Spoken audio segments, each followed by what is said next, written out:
Hello అండి, అందరికీ happy Christmas. ఈ క్రిస్టమస్కి నేను మా ఆడపడుచు వాళ్ళ ఇంటికి అయితే వెళ్ళాను. అక్క అని పిలుస్తాను మా ఆడపడుచుని. అయితే ఇక్కడ కనిపిస్తుంది మా అక్క అనమాట, అంటే మా ఆడబిడ్డ వాళ్ళ ఆడబిడ్డ.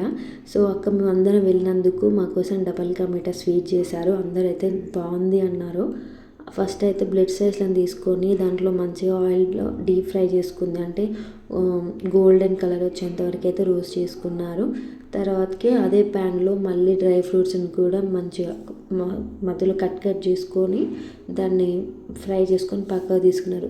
అలాగే పక్కన కొంచెం ఒక 1/2 లీటర్ పాలను మరగబెట్టుకున్నారు. అదే గిన్నెలో కొంచెం మన టేస్ట్ తగ్గట్టు చక్కెర, దాంట్లో ఫుడ్ కలర్ మన ఆప్షనల్. తర్వాత రోస్ట్ చేసుకున్న బ్రెడ్ ముక్కలు దాంట్లో వేసింది. మన ఒక 2 మగ్గు పాలైతే మిక్స్ చేసుకున్నారు. తర్వాత మిల్క్ మిస్ట్ని కూడా యాడ్ చేసుకొని ఫ్లేవర్ కోసం కొంచెం యాలకుల పొడి, అలాగే డ్రై ఫ్రూట్స్ని మంచిగా దాన్ని డెకరేట్ చేసింది. నిజంగా టేస్ట్ అదిరిపోయింది. Thank you for watching.